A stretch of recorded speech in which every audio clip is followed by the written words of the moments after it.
سورت انا آتیناک الکوثر وقال ابن عباس شانئک عدوک. شانئک کا معنی کیا ہے؟ عدو، دشمن. اور شان سے مراد یہاں نبی صلی اللہ علیہ وسلم کا دشمن ہے. اس سے مراد عاص بن وائل، ابو جہل یا عتبہ ہے. لیکن عام معنی یہ کہ قیامت تک جتنے بھی لوگ رسول اللہ صلی اللہ علیہ وسلم کے دشمن ہیں، چاہے وہ آپ کے دور میں تھے یا بعد میں آئے، وہ سب انجام کے اعتبار سے خائب و خاسر ہیں، نامراد ہیں.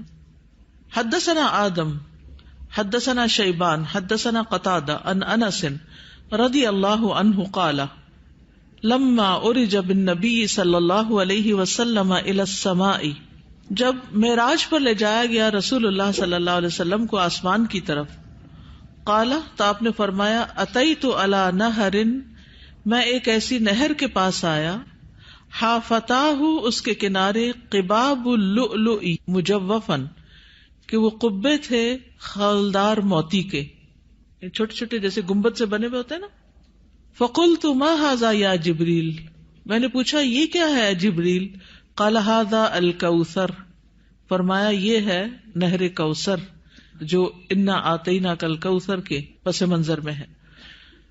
حدثنا خالد بن یزید الکاہلی حدثنا اسرائیل عن ابی اسحاق عن ابی عبیدہ عن عائشہ رضی اللہ عنہا قال، کہتے ہیں سألتها، میں نے ان سے پوچھا، عن قولہ تعالی، اللہ تعالیٰ کے اس فرمان کے بارے میں، انا آتیناک الکوثر، کہ انا آتیناک الکوثر کا کیا معنی ہے، الکوثر کیا ہے؟ قالت نہر، کہنے لگی یہ نہر ہے، اعطیہ نبیکم صلی اللہ علیہ وسلم، جو تمہارے نبی صلی اللہ علیہ وسلم کو دی گئی، شاطئاہ علیہ در مجوف، شاطئاہ اس کے دونوں کنارے، علیہ ان پر، در موتی ہیں، مجوف خولدار یعنی اندر سے کھوکھلے، آنیتہ اس کے برتنوں کی تعداد کا عدد النجوم، ستاروں کی گنتی کے برابر ہے. ستارے کتنے ہیں گن سکتے ہیں؟ انگنت. رواہ زکریا و ابو الاحوص و مطرف عن ابی اسحاق. تو انا آتیناک الکوثر کا معنی کیا ہے؟ بلا شبہ ہم نے آپ کو کوثر عطا کی. حدثنا یعقوب بن ابراہیم حدثنا حشیم حدثنا ابو بشر عن سعید بن جبیر عن ابن عباس رضی اللہ عنہما انہ قال فی الکوثر هو الخیر الذی اعطاہ اللہ ایاہ، کہ کوثر وہ خیر ہے جو اللہ نے آپ کو عطا کی. قال ابو بشر قلت لسعید بن جبیر، ابو بشر کہتے ہیں میں نے سعید بن جبیر سے کہا جو ابن عباس کے شاگرد تھے، فإن الناس يزعمون انه نہر، کہ لوگ تو یہ سمجھتے ہیں کہ وہ ایک نہر ہے، فی الجنت جنت میں. فقال سعید، تو سعید کہتے ہیں النہر الذی فی الجنت، کہ وہ جنت والی جو نہر ہے، من الخیر اس خیر میں سے ہے، الذی آتاہ اللہ ایاہ جو اللہ تعالیٰ نے آپ کو عطا کی. تو کوثر کا لفظ جو ہے یہ لغوی اعتبار سے کثرت سے ہے، اس سے مراد خیر کثیر ہے، جیسے کہ آگے ابن عباس کہتے ہیں. اور اس میں دوسرے معنی بھی آ جاتے ہیں، جیسے جنت میں نہر کوثر وہ اسی خیر کثیر کا حصہ ہے، یعنی خیر کثیر عمومی لفظ ہے اور پھر اس کی مثالیں ہیں جیسے نہر اور حوض وغیرہ. اسی طرح حوض کوثر کو بھی اس کا مصداق بتایا گیا ہے. اہل ایمان جنت میں جانے سے پہلے رسول اللہ صلی اللہ علیہ وسلم کے دست مبارک سے اس کا پانی پیئیں گے.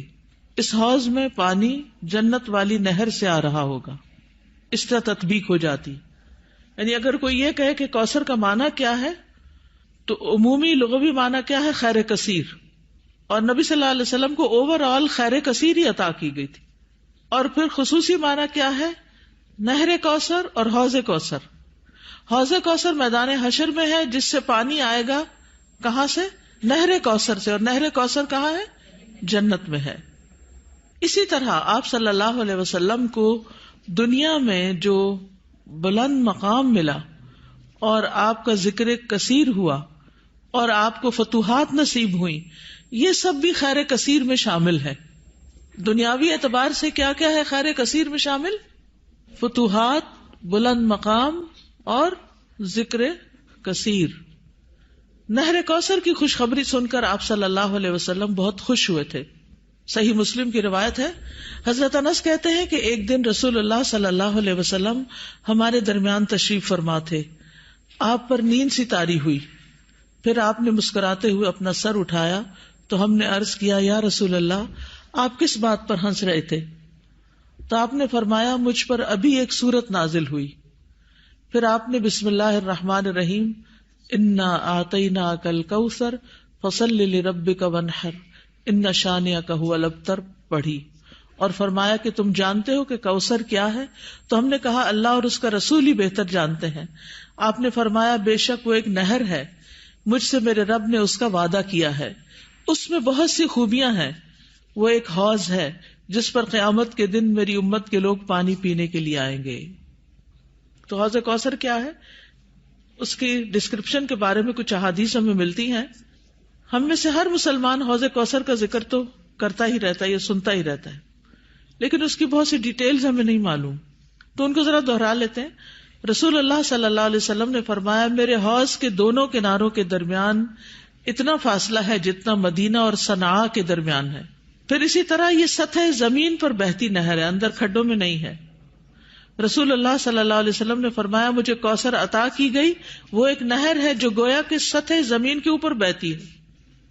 حوض کوثر کی مٹی جو ہے, آپ نے فرمایا, میں نے اپنا ہاتھ اس کی مٹی میں ڈال کر دیکھا تو وہ خالص کستوری کی تھی, یعنی خوشبودار. اس میں کنکریاں بھی ہیں اور وہ اس کے موتی تھے, یعنی سطح پر ہوتی ہے نا کنکریاں پانی کی سطح پر, تو وہ موتی تھے.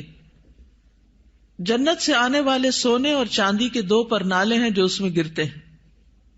یہ صحیح ترغیب و ترغیب سے, یعنی 2 پرنالے جو جنت سے پھوٹتے ہیں, ایک چاندی کا اور ایک سونے کا, وہ اس حوض میں گرتا ہے. حوض پر سونے اور چاندی کے برتن ہیں. اللہ کے نبی صلی اللہ علیہ وسلم نے فرمایا, تم دیکھو گے کہ حوض کوثر پر سونے چاندی کے آبخورے ہوں گے جن کی تعداد آسمان کے ستاروں کی برابر ہے, یا ان سے زیادہ بھی روایت میں آتا ہے. اور پھر وہ برتن جنت کے برتنوں میں سے ہوں گے. کسی نے عرض کیا, یا رسول اللہ, حوض کے برتن کس طرح کے ہوں گے؟ آپ نے فرمایا, اس ذات کی قسم جس کے ہاتھ میں میری جان ہے, اس کے برتن آسمان کے ستاروں سے بھی زیادہ ہوں گے. ستارے بھی ایسی اندھیری رات کے جس میں بالکل بادل نہ ہو. پھر وہ برتن جنت کے برتنوں میں سے ہیں. اس کا پانی ٹھنڈا, میٹھا اور خوشبودار ہے. رسول اللہ صلی اللہ علیہ وسلم نے فرمایا, میرا حوض عدن اور عمان کے درمیانی فاصلے جتنا ہے. حوض کا پانی برف سے زیادہ ٹھنڈا, شہد سے زیادہ میٹھا, مسک سے زیادہ خوشبودار, اس کے آبخورے آسمان کے ستاروں کے برابر ہیں. اور ایک جگہ دودھ سے زیادہ سفید بھی آتا ہے. آئس کریم کیا چیز ہے اس کے مقابلے میں. پھر جو ایک گھونٹ بھی پی لے گا کبھی پیاسا نہ ہوگا, اس کے چہرے کا رنگ کبھی سیاہ نہ ہوگا. سبحان اللہ, یہ تاثیر ہے اس کی. دنیا میں کئی ٹوٹکے کرتے رہتے ہیں, یہ کھا لو, وہ پی لو, یہ لگا لو تاکہ رنگ صاف ہو جائے. اس کا ایک گھونٹ پی کر انسان خوبصورت ہو جائے گا. اس نہر پر پرندے بھی ہیں. فرمایا, ان کو کھانا اس سے بھی زیادہ خوشگوار ہوگا. لیکن کچھ لوگ حوض کوثر سے محروم رہ جائیں گے. وہ کون ہیں؟ جو بدعت کرنے والے ہیں, جنہوں نے آپ کے بعد دین کو تبدیل کر دیا. آپ فرمائیں گے یہ دور ہو جائیں, دور ہو جائیں. یہ ڈسکرپشن پڑھ کے پھر شوق بڑھ جاتا ہے نا, اور سنت پر عمل کا شوق بڑھ جاتا ہے کہ اللہ تعالیٰ ہمیں اور زیادہ سنت کا پابند بنائے تاکہ ہم نبی صلی اللہ علیہ وسلم کے قریب ہو سکیں, آپ کا اتباع کریں.